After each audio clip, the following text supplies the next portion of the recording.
Selamat datang Kulaan daripada Banjarmasin. Alhamdulillah, pada 30 April 2025 rombongan kulaan dari Kalua Tabalong dan Banjarbaru, Banjarmasin, Kalimantan Selatan, Indonesia, tiba di rumah Hasimah Hassan yang terletak di Batu 10 Lekir. Rumah ini adalah peninggalan Allahyarham Haji Hassan bin Haji Rasidi. Rombongan yang tiba pada petang 29 April di lapangan terbang antarabangsa Bayan lepas Pulau Pinang telah disambut oleh anak bongsu Allahyarham Haji Hassan yang tinggal di Masjid Tinggi Bagan Serai Perak. Mereka bermalam di sana semalam. Istimewanya pertemuan kali ini ialah kehadiran adik bongsu Allahyarham Haji Hassan iaitu Bapa Rosyani bin Haji Rasidi.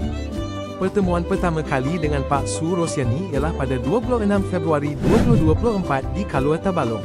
Keluarga di Malaysia sangat terharu kerana diberi kesempatan untuk bertemu kulaan Banjarmasin di sini. Selain Pak Su dan Mak Su, turut serta ke Lekir ialah Bapa Haji Marzuki, Ibu Tuti Haryuni, Bapa Haji Ilhami dan isteri. Di Lekir, rombongan ini berkesempatan menziarahi pusara Allahyarham Haji Hassan di tanah perkuburan Batu 10. Seterusnya makan malam bersama sebahagian besar keluarga Allahyarham Haji Hassan. Pada hari kedua di Lekir, rombongan kulaan dibawa melihat laut di Tanjung Kepah Lekir. Hampir semua anak-anak Allahyarham Haji Hassan berkumpul untuk sama-sama makan tengah hari dengan kulaan Banjarmasin. Seterusnya rombongan dibawa melihat dalam bangunan kilang roti biskut Hasanah. Perusahaan keluarga Allahyarham Haji Hassan tidak beroperasi sempena menyambut kedatangan rombongan. Kilang roti dan biskut Hasanah mula beroperasi pada Februari 2022. Kilang ini menghasilkan roti atau biskut kering sahaja. Meskipun demikian, Alhamdulillah, atas sokongan terhadap produk Muslim, pasaran telah berada di tahap yang amat menggalakkan.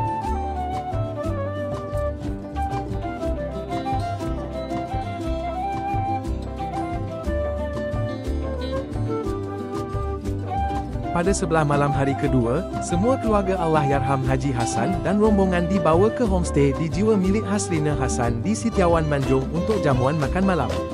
Suasana sungguh meriah. Suasana meriah disebut rami dalam bahasa Banjar. Malam itu banyak kesempatan untuk kulaan Banjar Indonesia dan Malaysia berkenal-kenalan dan beramah mesra. Fadil cucu Pak Su yang turut bersama rombongan telah dapat berbual mesra dengan cucu-cucu Allahyarham Haji Hassan. Yang menariknya, wajahnya sangat mirip dengan salah seorang cucu Haji Hassan.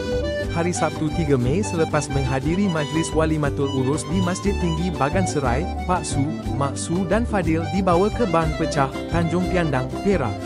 Ban pecah jika di Indonesia bermaksud roda atau tayar meletup. Di Malaysia, ban pecah bermaksud benteng pecah.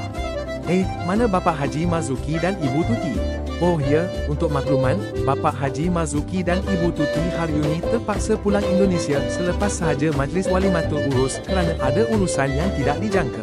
Kulaan Malaysia sangat berterima kasih kepada mereka berdua atas usaha dan susah payah untuk datang ke Malaysia bagi mengeratkan silaturahim.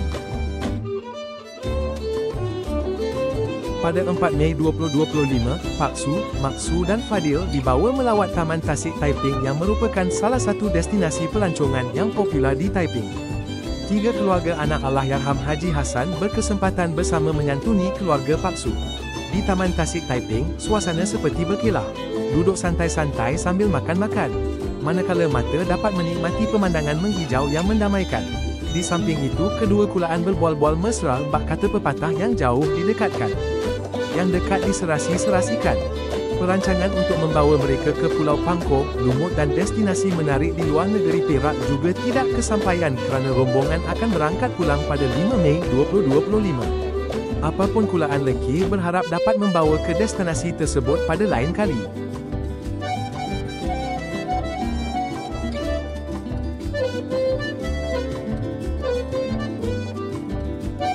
Pada 5 Mei 2025, rombongan dari Kalua Banjarmasin akan berangkat pulang. Anak bongsu Haji Hassan dan keluarga Syafruddin Haji Sulaiman dari Masjid Tinggi Bagan Serai menghantar rombongan ke lapangan terbang antarabangsa Bayan lepas Pulau Pinang. Terasa berat hati untuk berpisah. Memori indah selama berada di Malaysia diharapkan menjadi penguat semangat untuk bertemu lagi. InsyaAllah. Kulaan Lekir Malaysia ingin memohon maaf seandainya terdapat kekurangan dalam menyantuni kulaan dari Kalua Banjarmasin Indonesia.